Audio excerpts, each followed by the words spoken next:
महाराष्ट्राने आणि महायुतीच्या सरकारने एक निर्णय घेतलेला आहे की आपल्या ज्या महाराष्ट्रातल्या नद्या आहेत या प्रदूषणमुक्त करण्याच्या दृष्टिकोनातून एक चांगल्या पद्धतीचा निर्णय मंत्रिमंडळाच्या बैठकीमध्ये घेण्यात आला। खरं तर आज काल 31 मार्च रोजी महिला व बालविकास विभागाअंतर्गत महायुतीच्या सरकारच्या वतीने जी मुख्यमंत्री माझी लाडकी बहीण योजना सुरू आहे याची KYCच्या संदर्भातली मुदत काल 31 मार्च रोजी त्या ठिकाणी संपली। पण काही निवेदनं आमच्याकडे प्राप्त झालेली होती, काही त्या संदर्भातल्या KYCच्या संदर्भातल्या काही तक्रारी म्हणजे आम्हाला आणखी त्याच्यामध्ये थोडी मुदत मिळावी, काही ठिकाणी काही यामधल्या कालावधीमध्ये गारपीट असेल किंवा त्याच्या आधीच्या कालावधीमध्ये काही KYC करण्याच्या काही जणींच्या राहिलेल्या होत्या। या सगळ्या याच्यामध्ये खरं तर पहिली KYCची प्रक्रिया ही साधारणपणे सप्टेंबर 2025मध्ये सुरू झाली आणि ती पहिल्यांदा 2 महिन्याच्या कालावधीसाठी सुरू करण्यात आलेली होती आणि 2 महिन्याची मुदत KYCसाठी सर्व लाडक्या बहिणींना देण्यात आलेली होती। पण त्यानंतर राज्याचे मुख्यमंत्री देवेंद्र फडणवीस आहेत, उपमुख्यमंत्री शिंदे साहेब आणि तत्कालीन उपमुख्यमंत्री अजितदादांच्या सूचनेनुसार ती मुदत 31 डिसेंबरपर्यंत वाढवण्यात आलेली होती। त्यानंतर सुद्धा काही सूचना आल्या की KYC करत असताना काहींनी चुकीचे ऑप्शन निवडले, काहींनी KYC भरून सुद्धा त्यांना काही तांत्रिक बाबीमुळे त्याच्यामध्ये लाभ मिळत नव्हता, त्यात काही चुकीचे KYCच्या फॉर्ममध्ये ऑप्शन त्यांनी निवडले गेल्यामुळे त्यांना पुन्हा एकदा 31 मार्चपर्यंतची मुदत देण्यात आली।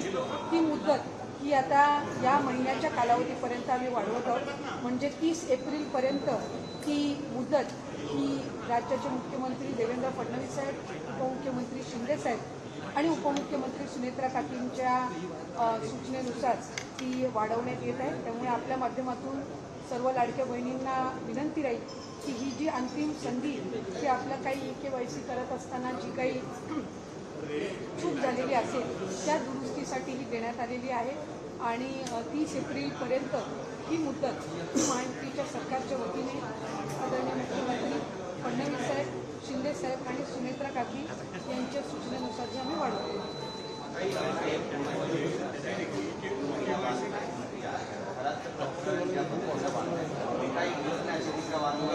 नाही, खरं तर ही टीका अतिशय दुर्दैवी आहे, कारण मी ज्या वेळेला हे प्रकरण झालं त्यावेळेला सर्वात पहिले या संदर्भातली प्रतिक्रिया देणारी जी काही मोजकी जण होती त्याच्यातली मी एक होती। त्या अतिशय घृणास्पद आणि निंदनीय प्रकार आहे आणि याचं समर्थन किंवा या संदर्भामध्ये वेगळी काही भूमिका घेण्याचं काही कोणाचा दृष्टिकोन किंवा त्याबद्दल काही हे असावे अशाचं काही कारण नाही।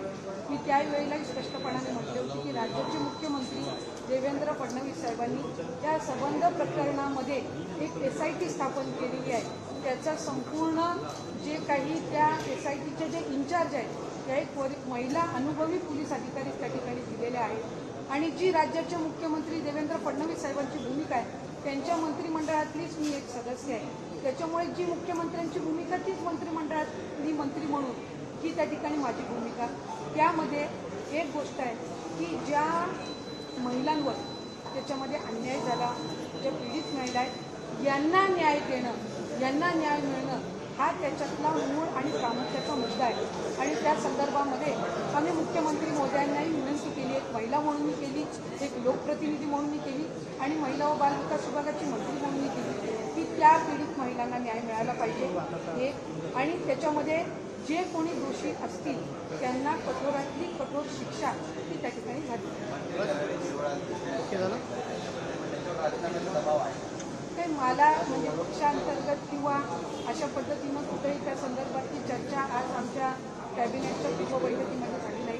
त्या संदर्भामध्ये सुद्धा राज्याचे मुख्यमंत्री देवेंद्र फडणवीस साहेबांनी जिरवाळजींना हे त्यांनी सूचना दिलेल्या आहेत की जो काही प्रकार असेल त्या संदर्भातली त्यांनी रितसर तक्रार ही पोलिसांमध्ये करावी, त्यानुसार त्यांनी केलेली आहे।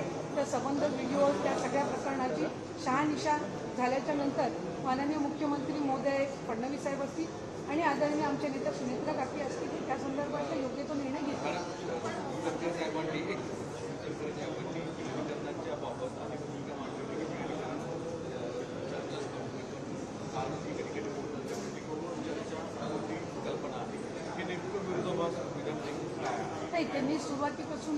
भूमिका घेतली की दादा असतानाचं विलिनीकरण आणि दादांच्या पश्चातलं विलिनीकरण हे दोन वेगवेगळ्या बाबी त्या ठिकाणी आहेत. सुरुवातीच्या कालावधीमध्ये जो काही संबंध आवाज करण्यात आला विलिनीकरण दादांची शेवटची इच्छा, त्यावेळेला खऱ्या अर्थानं दादांचा झालेला अपघात, त्या सगळ्या संबंध परिस्थितीमध्ये लगेचच विलिनीकरणाची जी चर्चा सुरू झाली त्याच्यातून एक संभ्रमाचं वातावरण हे त्यानिमित्ताने झालं. आणि जसं त्या म्हणजे आदरणीय पवार साहेबांच्या राष्ट्रवादी काँग्रेस पक्षाच्या नेत्यांमध्ये एक संघटितपणाने त्या संदर्भामध्ये चर्चा झालेली होती, तशा पद्धतीनं संघटित चर्चा ही राष्ट्रवादी काँग्रेस पक्षाच्या अजितदादांच्या पक्षामध्ये झालेली नव्हती. या संदर्भामध्ये त्यांनी त्यावेळेला ही भूमिका स्पष्ट केली. आणि काल परवामध्ये झालेल्या त्यांच्या याच्यामध्ये त्यांनी सांगितलं की कुणीही आदरणीय सुनेत्रा काकींना दादांच्या पश्चात राष्ट्रीय अध्यक्ष म्हणून करा, त्यांच्या नेतृत्वामध्ये आपण सगळे एकत्रितपणाने काम करू, अशा पद्धतीची काही भूमिका त्यावेळेला आली नाही. त्यामुळे एक संभ्रमतेचं वातावरण हे दोन्ही बाजूनी तयार झालं. नाही, त्यांची भूमिका त्यांनी बघावी. खरं तर मला म्हणजे एक आश्चर्यही वाटतं, एक कुतूहलही मला त्या बाबतीतलं आहे की ते एका वेगळ्या पक्षाचं प्रतिनिधित्व करतात, आम्ही एका वेगळ्या पक्षाचे कार्यकर्ते आहोत. असं असताना त्यांना रोज आमच्या पक्षामध्ये काय चाललेलं आहे ह्याच्यासाठी वेळ कुठनं मिळतो.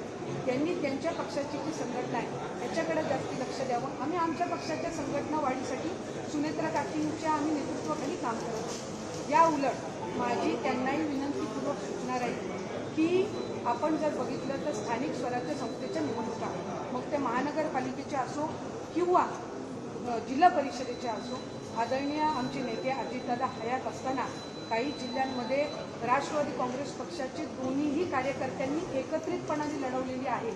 आज ते जिल्हा परिषद पंचायत समितीमध्ये महानगरपालिकेमध्ये त्या ठिकाणी काम करत आहेत. अशा वेळेला त्या कार्यकर्त्यांची दोन्ही बाजूच्या कार्यकर्त्यांची आपण धरपड का करतोय हे माझ्यासारख्या कार्यकर्त्याच्या समजण्याच्या पलीकडे आहे. कारण शेवटी त्यांनी महानगरपालिका एकत्र लढवली, आज त्यांना तिथे एकत्र काम करायचं आहे. जिल्हा परिषद काही ठिकाणच्या एकत्र लढवल्या, जिल्हा परिषदेच्या पंचायत समितीच्या महानगरपालिकेच्या निवडणुका कार्यकर्त्यांच्या निवडणुका असतात आणि त्यांनी त्यावेळेला दादांनी त्याच्यामध्ये पुढाकार घेतला असेल, श्रद्धेय पवार साहेबांच्या मार्गदर्शनाखाली त्यांच्या पक्षाने पुढाकार घेतलेला असेल. अशा वेळेला ह्या सगळ्या भूमिका आणि एकमेकांवर वेगवेगळे आरोप प्रत्यारोप करून आपण त्या लोकप्रतिनिधींची जे स्थानिक पातळीवर काम करतात किंवा कार्यकर्ते यांची भरपड ही कुठल्याही पक्षाने का करावी हे माझ्यासारख्या कार्यकर्त्याच्या समजण्याच्या पलीकडे.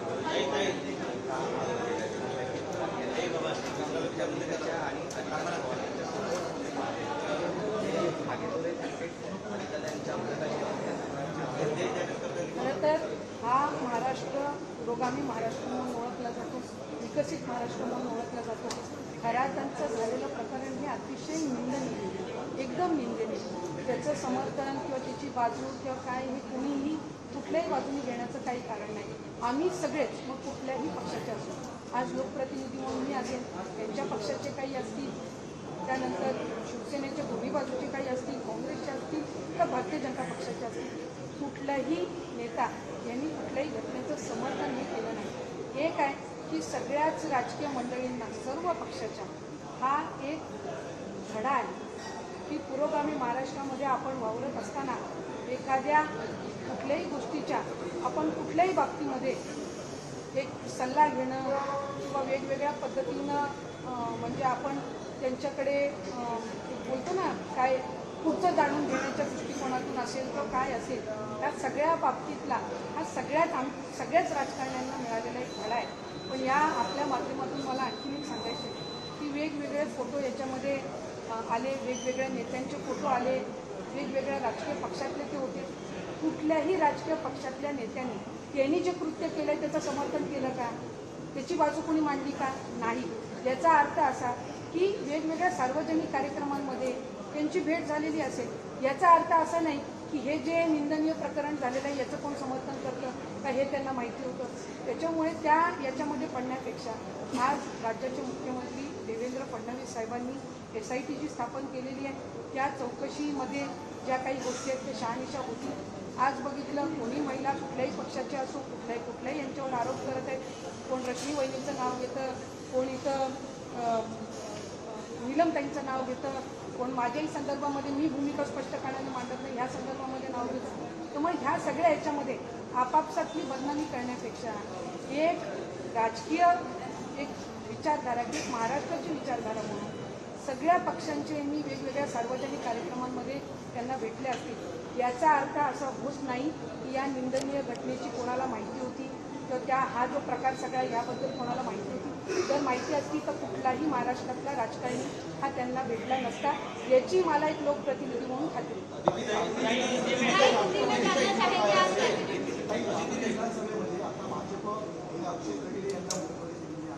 राष्ट्रवादी शरद पवार गटातून त्या ठिकाणी आता उमेदवारी मात्र अशी चर्चा सुरू झाली की अजित पवार गटातून देखील राष्ट्रवादीला त्या ठिकाणी सपोर्ट केला जाईल. मी अशा पद्धतीची कुठली चर्चा ऐकलेली नाही आहे.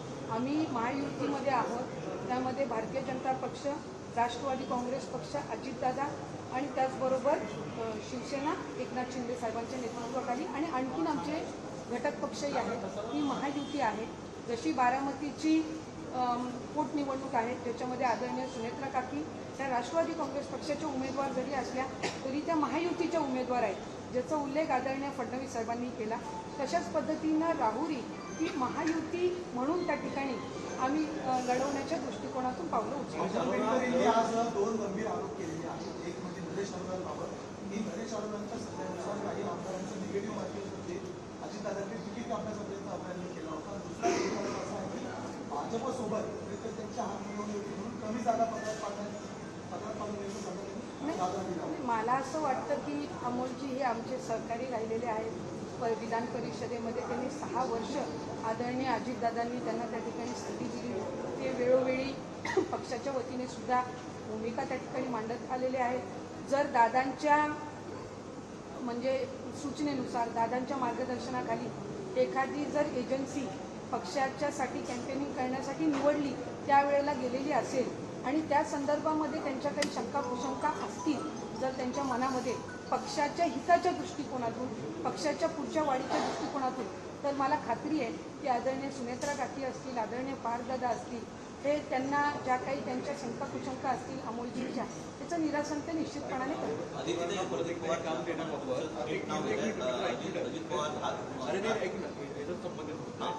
अरोरा यांना परत एकदा मीडिया मॅनेजमेंटचं काम द्यावं यावर पक्षामध्ये एक मतभेद असल्याची चर्चा आहे.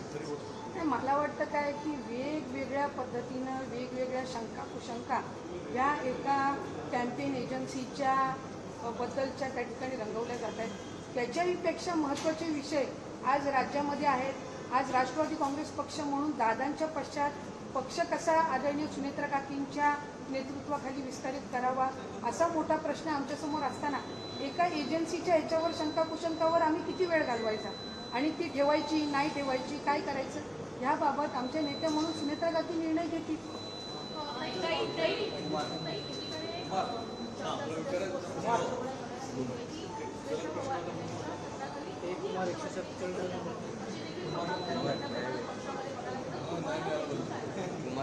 आम्ही सगळेच जणांनी सुरुवातीपासून ही भूमिका ठेवली की आदरणीय अजितदादांच्या पक्षात आदरणीय सुनेत्रा काकींनी राज्याचे उपमुख्यमंत्री म्हणून आणि त्याचबरोबर राष्ट्रीय अध्यक्ष म्हणून त्या ठिकाणी जबाबदारी स्वीकारावी. आम्ही सगळ्यांनी मिळून त्यांना विनंती केली.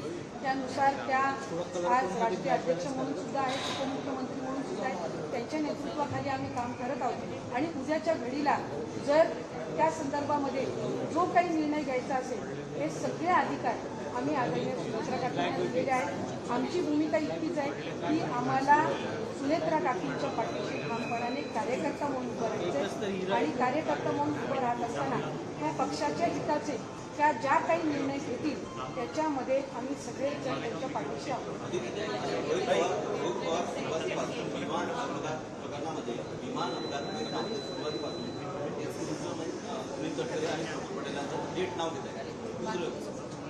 सुनील तटकरे राष्ट्रवादी पक्षात या करण्यात अशा प्रकारची पण वक्तव्य तटकरेंना बदनाम करण्यासाठी प्रतिमा मलिक करण्याचा डाव आहे. ते 100% त्याच्यामध्ये काही दुमत असण्याचं कारण नाही. कारण आज राष्ट्रीय अध्यक्ष कोण आहेत? आदरणीय सुनेत्रा काकी आहेत. प्रदेश अध्यक्ष तटकरे साहेब दादा असताना नव्हते का? तर त्याही वेळेला प्रदेश अध्यक्ष